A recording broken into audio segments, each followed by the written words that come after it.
everybody. Welcome. Thank you for joining nice and promptly. We can see the participants are ticking up, so we're going to give a few minutes, I think, allow people to join, which means we can just take a bit of time. We'll chat informally. We're obviously talking about Motivate, Don't Manage today, powerful secrets to sustainable performance. Quite an exciting topic, a nice topic, I think, to end the week.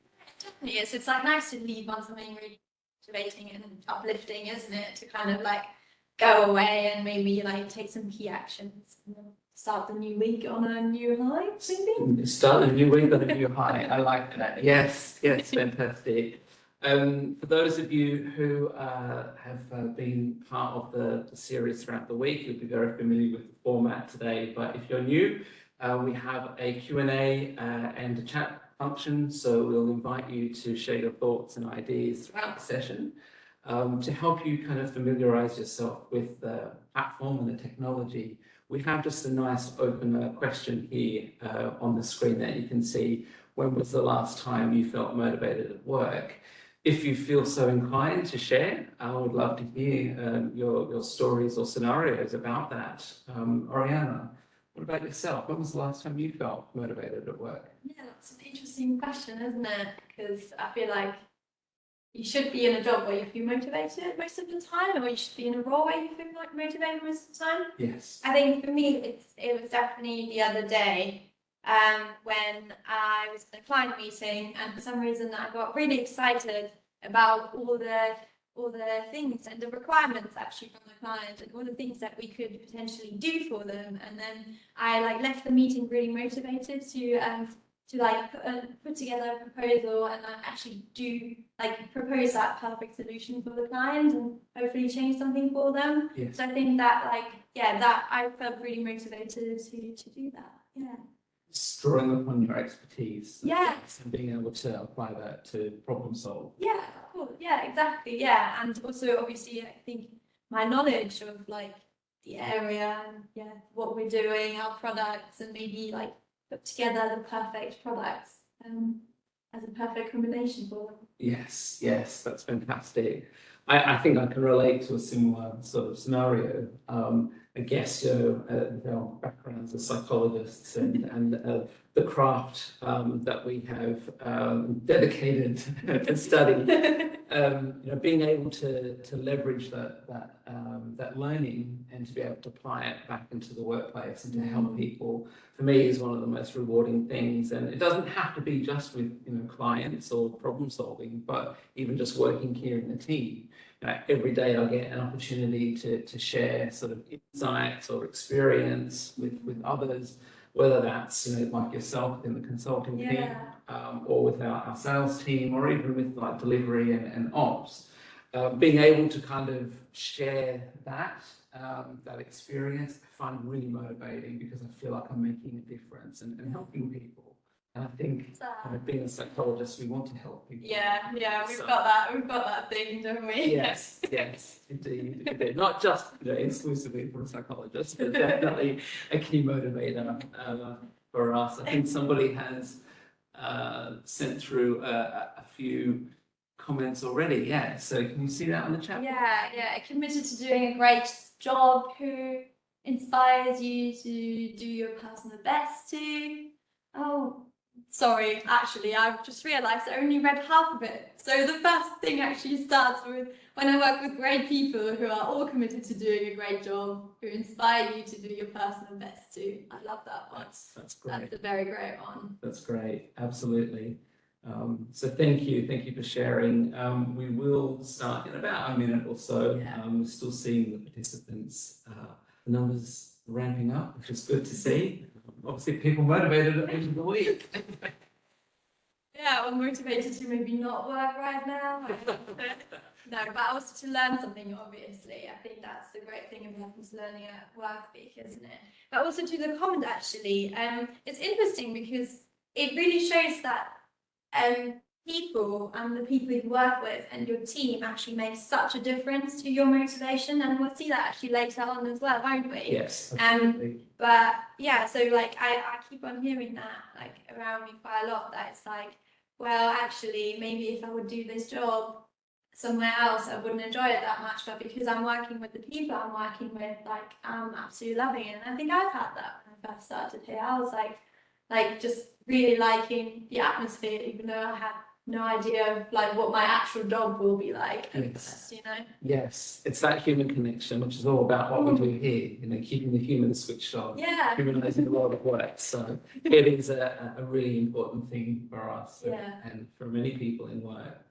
So I think that's probably a nice segue to commence today. We'll start off with some housekeeping and some formalities.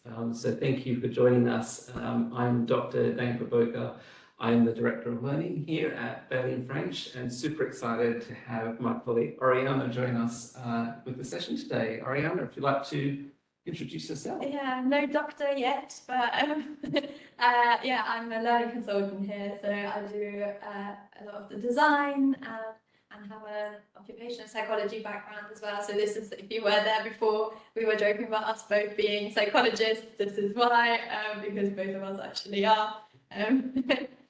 But yeah, it's been really nice kind of to applying what I've learned in my degree and kind of putting it into client relationships and to our solutions as well. Yes, yes, absolutely.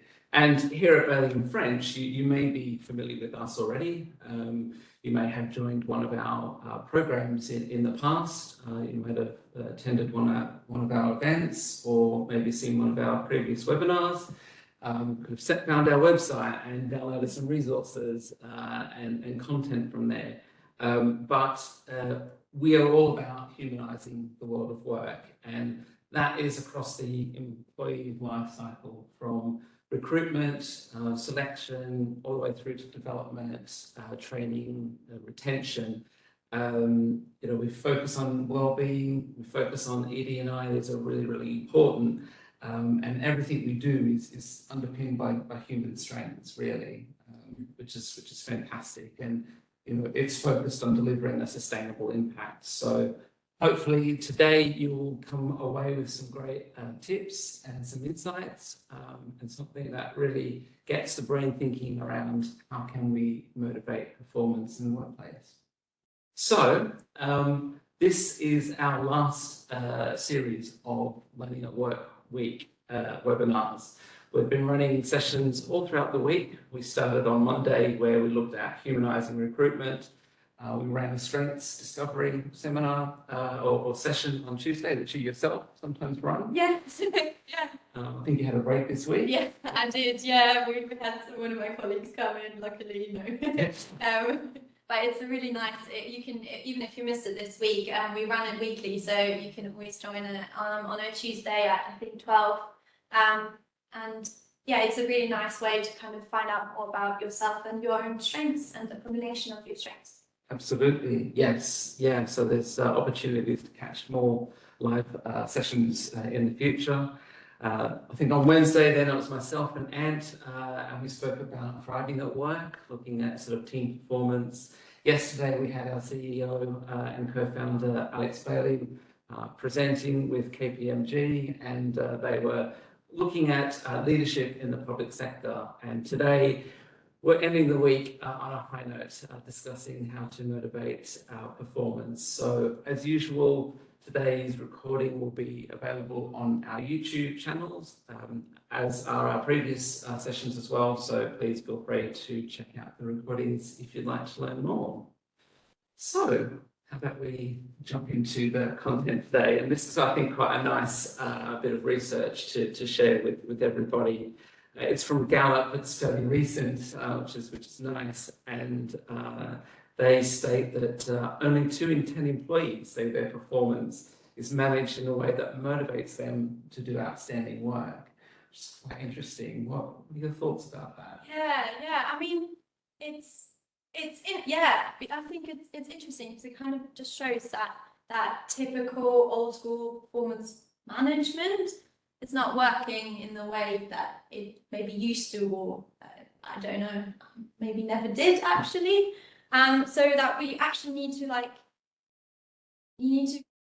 about performance motivation. So how can we create that culture shift really? So how can managers be not only managers and leaders, but maybe more coaches Yes. to kind of create that environment where you can have a relationship with your manager, you can have that interaction with your manager on, you know, on another level, not just someone who like tells you off because you're managing their performance normally. Yes. And then obviously that becomes more rewarding and engaging as well, right? Like when you are in that type of environment, when you feel like you can give feedback and receive feedback, and then if that's that type of environment that you're able to create, and like your manager, for example, is really focused on actually wanting you to work the best way that you can by maybe coaching you in a right way, then you are feeling motivated to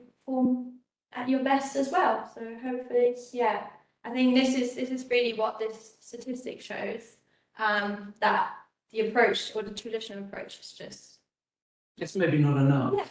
yeah. And I think, you know, a lot of the elements there that you're talking about is bringing that human into the picture. You know, it's not just about, you know, management by KPIs and metrics and outcomes, even, you know, annual appraisals and reviews. It's really about how do you have that cultural shift where you're inspiring people to want to give their best, rather than using systems, processes to extract the best from them. That's really the crux. And so that those coaching principles, the human element, taking a more holistic perspective, is really critical to be able to do that. And why only manage performance like right at the end, or once a year, twice a year? Like, why not just have that like relationship of like talking about performance throughout the whole time, throughout the whole relationship, throughout like every single week, every single day? Yes. Yeah. It's a living, breathing, organic, you know, experience that should be woven as part of the day to day, rather than some sort of process or meeting that lasts for 45 minutes and happens on set dates and times, and that's it. Yeah, definitely. So really what you're talking about then is this new way or a different way to approach performance, not management, but motivation, right? Yes, yeah, exactly. And also when I'm saying motivation, and I'm not talking about that extrinsic motivation as such. Like, yes, of course, like salary and all of these things, they're very important. Benefits are important as well. I'm not saying that they are not, but so is intrinsic motivation. And most of us are being motivated by intrinsic motivation, like by, I don't know, being able to have autonomy in your job, for example. Yes. When you tell me, by the way, like, oh, you know what, like, I trust you, just go for it, that is amazing. I feel really motivated in just going what I felt like was right in that moment. So that's a great way to kind of facilitate that intrinsic motivation. And then obviously, also like to find a purpose in your job. Like, I don't know, for me, it's very much in what I'm doing on a daily basis. I know I'm kind of trying to help people or organizations with their well-being and with their performance, but in a really positive way. Yes. Yeah, so obviously when you're intrinsically motivated, then you're motivated to perform. You're switched on, you're engaged. Yeah. Absolutely. And we know that there's lots of research and statistics about the reasons why people stay, and why, you know, the reasons as to why people leave roles and jobs. And a lot of it is around those, you know, intrinsic motivations. It's, you know, obviously reward and pay, yes, is important, but it's often down to those things like, you know, their leadership and the way that they're managed, or the team that they're involved in, or the opportunity for them to contribute. You know, it's those satisfaction things that you get that, you know, sometimes not even monetary value can substitute if they're not working the way that they should be.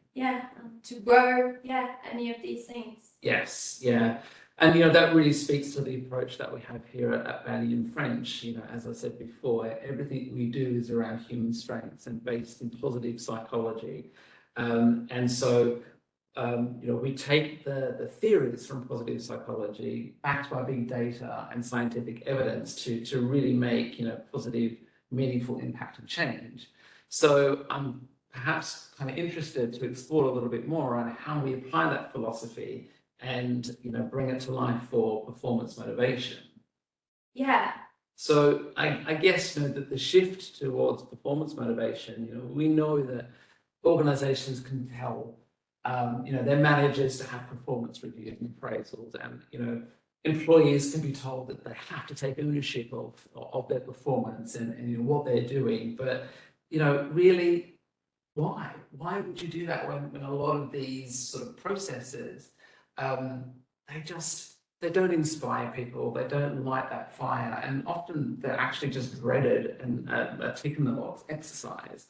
So, that's not enough. We perhaps need to change our approach up front so that we are in a better place to be able to talk about and want to talk about how we perform and how we can own that. So you've got a few tips that you'd like to share. Yeah, I think, well, obviously these are what we found has been like most helpful. The first one is changing the tone.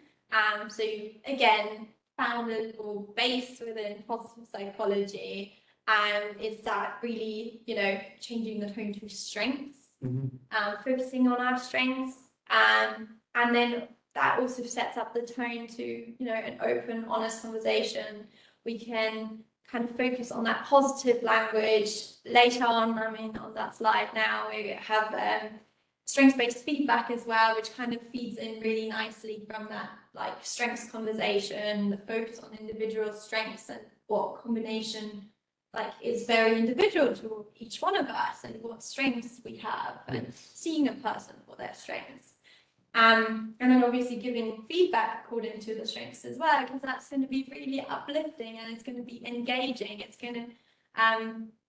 It's also going to help the person actually find out what their strengths are if they're not too confident in their strengths just yet. Yeah, people light up, they feel inspired, they think more creatively when, they're able to leverage and apply those strengths. And I guess that also opens up, the platform to have those honest conversations about performance and relationships and expectations. Yeah, and then you can, again, also kind of motivate to take that accountability, to grow, self-driven learning, and kind of encourage people or empower people to own their next steps then. Yes, absolutely. So I guess to recap what we're seeing here, traditional performance management, it focuses really on developing areas of weakness. Yes. Which we know is a bit of a zero-sum game at times. Yeah. It's not as impactful. I'm not saying that we're completely leaving out weaknesses here. I'm just saying that these things can help to empower people. Yes, and making perhaps, just these three adjustments that you see on the screen here, it can help people set a better direction towards that performance motivation and see a positive impact as a result of that. So I guess in terms of that impact, it's interesting just to spend a bit of time here to look at what are those benefits of performance motivation. Yeah, so those of you who maybe were here on Tuesday already or have been to one of our strengths discoveries already, you know the benefit of using your strengths more already. Like using your strengths, I think for 10 hours a week, it's increasing your engagement, your productivity, and there's a lot of everyday, there's a lot of stats on that slide already as well. And it decreases turnover, things like that. So that's also obviously why we're basing everything on using our strengths in the workplace. But what it also does is that it enables us to have those positive conversations, and it enables us to have those high quality connections because we have these positive conversations, and then makes difficult conversations or honest conversations easier actually. It makes it easier to challenge and actually creates almost like that psychological safety a little bit, or that environment of trust as well. And then again, we have that, opens up to honest team conversations that then support collaboration. So it almost has like this knock-on effect, right? Yes, yes. Going through it. And if you are, if you're using the strengths and like this whole strengths approach, you can then also use your coaching skills to further that. Yes, yes. And all in all, it increases job satisfaction and well-being. So that's what we're all about, isn't it, really, in everything that we're doing. So it's got a lot of these positive effects that we're seeing, which are absolutely incredible. And strengths are woven through that fabric, as a real key sort of theme. And you mentioned, there's quite a few stats on that slide. I'll throw another stat actually that's not on the slide, but research from the Corporate Leadership Council, they suggest that you can have up to a 36% increase when you focus on your strengths. And flipping that, it's about a 26% performance decrease when you're focusing just on your weaknesses. So there's a real compelling case here as to why it's important to be focusing on motivating performance and using strengths as part of that. I think maybe now's a good time to talk a little bit more concretely about what are those foundations that we really need to have in place for performance motivation to really flourish and thrive. So based on our research and our experience, we'll just take you through some of these components now, starting with, I think, respect. Yeah. So respect, actually, that feeds into something that I mentioned before already, because that's relationships. It's Jane Dutton is one of the original people to come up with the theory of high quality relationships in the workplace, and it's been shown that having that respect and having those relationships in the workplace are really beneficial to your performance, actually. And then we have clarity, which is something that comes up so much lately. Like even yesterday when I was facilitating one of our clients, and it was actually like a leadership group, they were talking so much about clarity within our teams. So yeah, there's definitely, like, at the moment, I think there's a lot of obviously change happening, and clarity just becomes almost harder to manage, but yes, even more important to have. And us engagement, it gives us meaning and purpose for the role that we're doing, that then creates that kind of job and life satisfaction. And then we have obviously strengths on there as well. Yes. Yes. Which obviously we've just covered how important strengths are. But I also, so Csikszentmihalyi has that theory on flow, which means that if I'm using my strengths, I'm more likely to get in that state of flow, where it's kind of like max efficiency, productivity, motivation. It's the world is going by around you and you have no idea because you're so immersed in that activity that you're doing. And obviously, if you're getting that in yourself and what you're doing at work or within your teams as well, that's definitely going to motivate you to perform, because you want to feel like you're using your strengths and like you're in a flow zone. Yes, and that concept of flow is what Ant and I spoke about in depth on Wednesday, and how do you kind of then amplify that effect for teams, which is the next level. If you missed that webinar, definitely it's worthwhile. Well, not because I was in it, but the concept was very interesting. So it's worthwhile going and checking that out about team flow. But yes, that's really important to play to your strengths. And then we've got praise. So I receive praise for a job well done. I think we are not good enough at celebrating our achievements, even if it's little things. Sometimes we so much focus on the negative things, the things that went wrong. Again, I think it's really important to talk about what went wrong and what we can do better, but it's also nice to kind of have that feeling of accomplishment every now and then. And like kind of breaking your fat to-do list up into little bits and bobs, and then just ticking it off and just like, celebrating that one little achievement. It's going to make you feel so much more positive and motivated to keep on going. Yes. I think, that concept of, focusing on praise, an interesting thing that I often observe is how people receive praise. People are not often, experienced or comfortable receiving praise because it doesn't happen that often. So that's just an interesting side note. That having more praise, or being focused on praise, and then how people receive that praise is quite a curious thing from a human perspective. Yeah, and I for one, like I only want to hear praise when I know I've done something good myself as well. So sometimes it can be hard to actually get that praise. But obviously, like if you create that like culture of like celebrating your achievements all together, it's gonna kind of become easier and easier, and it's gonna create that like kind of positive buzz and everything. So yeah, and again, that's obviously based on a theory by Fredrickson, and actually they found that it's if you're celebrating your achievement, you're more likely to innovate, and there's an increase in idea generation as well. So you're seeing like obviously all of them are meant to motivate performance, but you're also getting so many positive side things. Yes.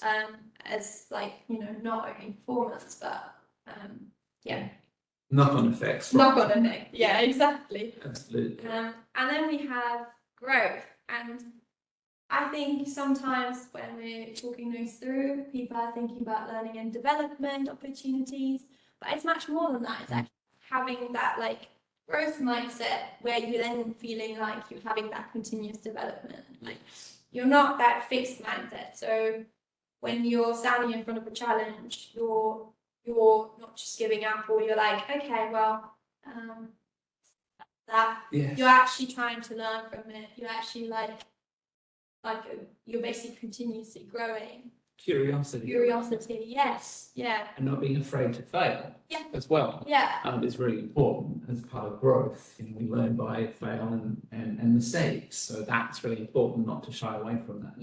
Yeah, exactly. And then lastly, we have empowerment, and actually, basically all of these things are kind of building up on each other. So by the end of it, so if you've then had, if you've had respect, if you have clarity, if you are able to use your strengths, you're are celebrating your achievements, you have that praise, you're also able to grow, or you're having that growth mindset, and then you're empowered, basically. Then you're empowered to perform, and like that empowerment is about boosting intrinsic motivation. It also actually boosts resilience. So Dan Pink, who's this person who's obviously really good with leadership and leadership theories, found that, and you're able to remove blockages to your performance. You just feel empowered to kind of do better. There's a real feeling of agency there. Yeah. And I want to just circle back on what you said as well just a moment ago, because it's really important. These stages that we've just gone through, the 6 foundations, they do build on each other. It's if you just pick growth there that we see on the screen, it's very hard for people to grow and to thrive if you don't have the respect, if you don't have the clarity, and you don't know what your strengths are. And so it's a sequential build. And I think that will become important as we move towards the end of the webinar today, and talking about the tips. You have to really focus on almost fixing the things at the beginning and building on top of that. You can't just skip to the end without other things, being in place as well. And I think it's a nice thing, perhaps if we can help the audience sort of reflect on, what they see in their own organisations. We have some questions here, and these are really, I think, probing questions that can help people consider the extent to which that they see these foundations of performance motivation in existence within their own organisation. So, this is just a light touch, I guess, but do you have any there that you'd like to highlight or pull out? Well, I think for me, it's sometimes important to think about if there's, like I'm now referring to that first question, if there are clearly defined expectations and ways of working within your team. And I feel like that's not even within your team, that's every single time you you start a new project, you just do something new, like that clarity is so important. And again, I think I said that before, but because everything keeps on changing and like our world just keeps on changing, I think that is such an important question to sometimes stop yourself and kind of just make sure and ask that, especially because it's one of the earlier pillars, isn't it? Yes, yeah, it's a key one. It really is. Yeah, but then I think has anyone ever had a really great performance conversation maybe from our audience? I don't know. It would be great to kind of get feedback from those who have tuned in. There's quite a lot of you that we can see that are watching. Feel free to share any reflections or thoughts about those probing questions. You know, have you identified one of those that really resonate with you? Perhaps there's quite a few actually when you stop and think, and you've got some structure around the probing areas that you're considering. You know, what brings, you know, to the surface for you? What do you observe and notice within your organisation? Thinking about that, we can move on to perhaps some practical tips, because we really like to make sure that when people are joining and they hear that you're getting something, a takeaway from this. And I can see some of these already shared information on the chat. Can you see that? Yeah. Said that I worked somewhere and everything about the process was awful, including the logging the results. It was very anti-human, so they're finding this really refreshing. Wow. Nice. Yeah, thank you for that. It sounds like we're starting at step one, respect, right? Working out from there. Thank you for sharing. Please do keep those comments and contributions coming through. This is a big slide. I think we wanted to really ram home and end with a big punch of information, because what we're doing here is actually now sort of focusing across two needs. One is a more immediate, more responsive sort of need. So perhaps like the comment from before, if you're seeing things that are going on at the moment that those probing questions helped kind of identify, you've got some immediate practical tips that we'll talk through. But then in the third column, we've also got a more of a longer term, more strategic perspective that allows, I guess, organisations and people to be more proactive and purposeful in addressing these 6 areas around performance motivation. So this is a nice dynamic to help people focus on really what's pressing for them at the moment, or perhaps, you know, support them to make longer term change moving forward. So I guess if we start with respect and look at that immediate response of unconscious bias training. Yeah, and then we can raise awareness and reduce stigma of difference, for example. Absolutely. And then that longer term aspect, you know, there's some things there that you can consider to really address respect. That, such as the initiatives to connect the different layers across the organization.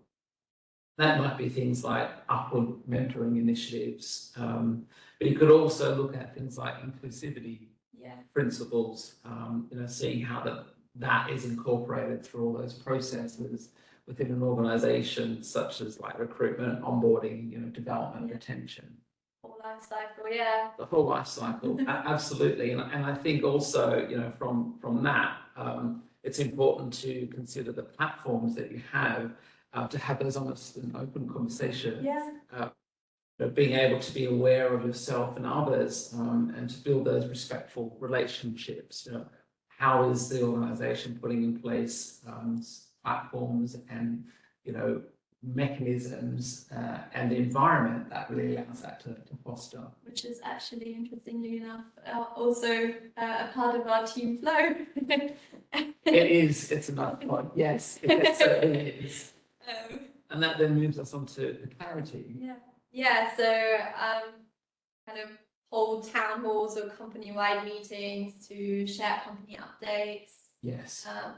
Also get input from people, It's that you can't over communicate sometimes in these situations, and that communication in different avenues is really important. Building that clarity, and you know, that process, I guess, enhances opportunity for two-way communication. Yeah, or CEO blogs. Yes, yes, absolutely. And longer term, longer term, Yes, we can then look into enhancing opportunities for, yeah, like you said, two-way communication. So support managers to have ongoing performance conversations that empower people to find greater clarity in their role, in their team, or within organizations, and make meaning in it. yes. And then obviously going into strengths, which was such a big part, I feel like.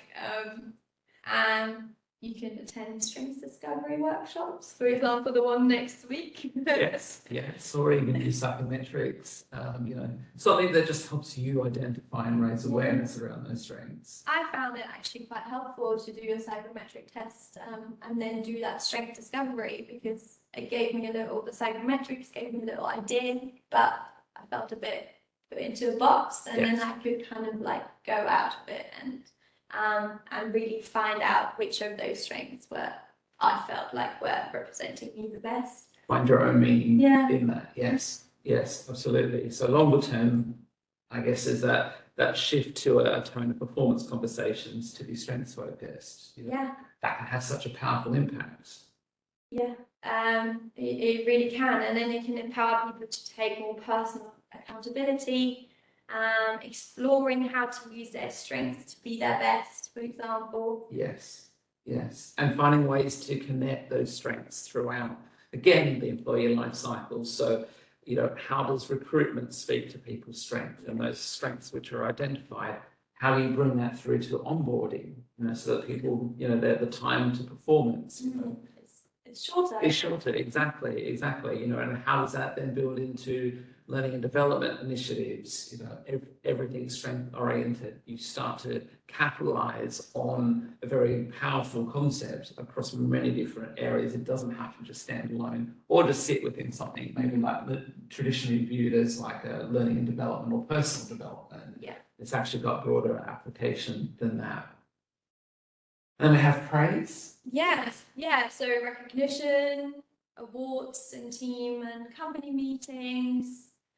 Obviously in a very short term way, and in longer term we can make feedback two-way whenever possible, for example, to develop those strong relationships. And that even though like you're feeling kind of like you can challenge Yes. and set from the top. But also the top can challenge what they said to you. Yes. Or what you have been saying, sorry. Yeah. It's the strength of that relationship allows that sort of greater resilience to have the dialogues. Exactly. And it can then empower people to have those ongoing, strength-specific feedback conversations. And that's what we're talking about at the beginning. We mentioned about it's an ongoing thing. It's organic. It should be part of the day-to-day, not just some sort of arbitrary process. Exactly. Yeah, absolutely. And then we have growth as our second last area. Yeah, so for example, obviously the first one that springs to mind is just to promote available L&D and mentoring opportunities. And actually mentoring opportunities, they are very easily done as well if your organization doesn't have them already. Yes. But then obviously longer term, again, we're focusing on that strength-based development and that kind of growth in people's roles. And as well as kind of across functions where possible. So analyzing data is a strength or a skill that could be applicable for HR.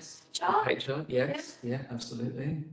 But obviously it's also important to promote internal vacancies or anything further than that, which isn't always done actually. It can be overlooked, and I think when we're looking at the concept of growth, it's not just that personal growth, or opportunities for growth within your role, but as you mentioned before, across functions and across teams, being able to share and cross-pollinate ideas and build those relationships, and things like promoting internal vacancies or secondments, a great way to be able to share that learning across an organization that's often not necessarily done or done very well, I would say. So yeah, it's a great point you raise.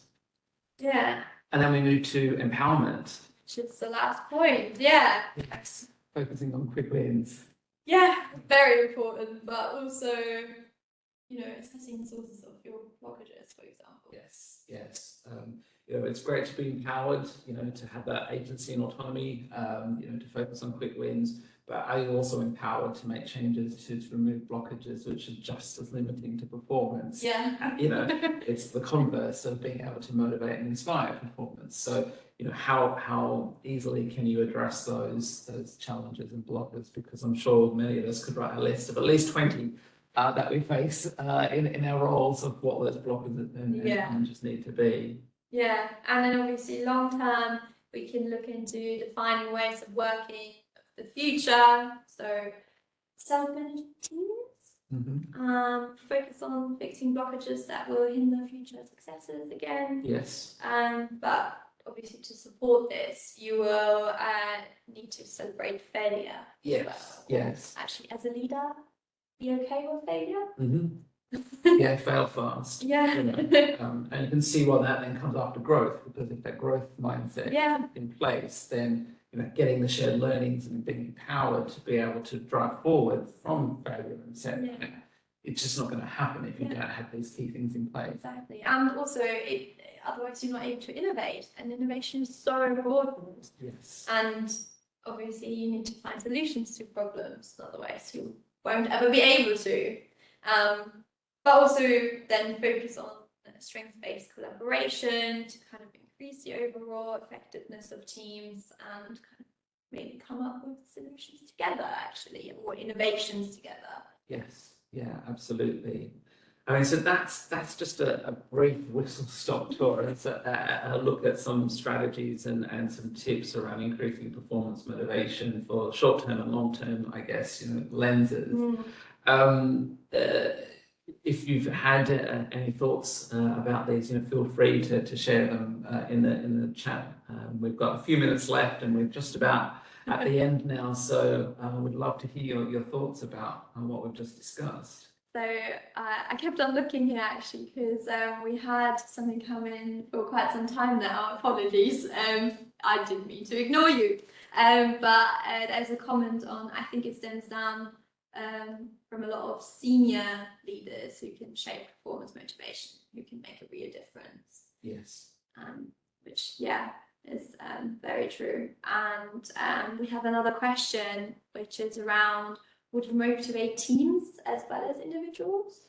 Absolutely, absolutely. And I think you need to kind of look at businesses, teams, as organics. And we spoke about this on Wednesday in terms of if you look at even in nature, the murmuration of starlings or bees swarming, being able to kind of operate and adapt and flow as a cohesive group, with everyone in that sort of group understanding where their place is and their sense of being and what their purpose is, and driving that performance, but then not just focusing there, but looking at it as a team. How do you motivate that together?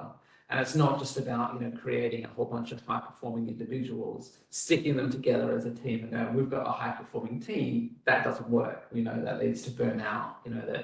That's not a sustainable way. So yes, you need to look at performance motivation, performance goals, team objectives, just as well as individuals. So that's a really great question. Yeah. I think also to the question or to the comment before, actually, so much is onto senior management or the leaders, but what I like about performance motivation, yes, obviously a lot of it stems it needs to be implemented within the culture, and maybe me as someone who's not in senior leadership can't really do too much about it, but there's like little things that I could like potentially take away from it. Like I can ensure that I have clarity for myself, for example. Yes. I'm putting in my strengths.